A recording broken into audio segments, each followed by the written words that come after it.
Готови ли сте за работа на релсите? Тази каска ви предупреждава за приближаване на влак и може да ви спаси живота. Сега ще ви обясним как става това. Затова внимавайте през следващите 2 минути. При поставяне се уверявам, че приемникът е добре свързан с каската ми преди да се включи. След това притискам предпазителя за слуха здраво към ушите си, докато щракне на място, изгъвам козирката си. Тогава мога да се впиша, като натисна бутона на дясната капсула за 3 секунди. Сега работата може да започне.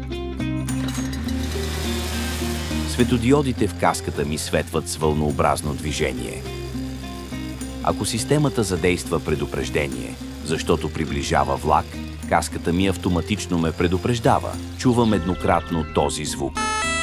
И светлините на козирката започват да мигат бързо. Ако вече няма опасност, операторът на контролния център изключва предупреждението и светодиодите в козирката светват отново с вълнообразно движение. Каската не предупреждава само за влакове, но също и в случай на неизправност на системата, например при прекъсната кабелна връзка, слаба батерия, загуба на радиочестота или неправилна работа. Например, ако капсулите ми не са поставени правилно. Ако има аварийно предупреждение, каската също реагира на предупреждението с мигащи светлини и следния звук. Това означава: внимание, опасност. Незабавно потърсете безопасно място.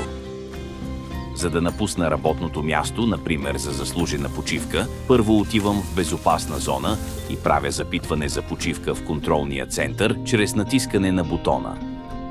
Ако почивката бъде одобрена, светодиодите на каската ми започват да мигат бързо. Внимание! Повече не получавам звуково предупреждение.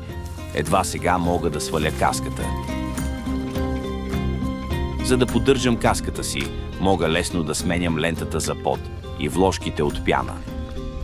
В края на краищата, тя се грижи добре за мен.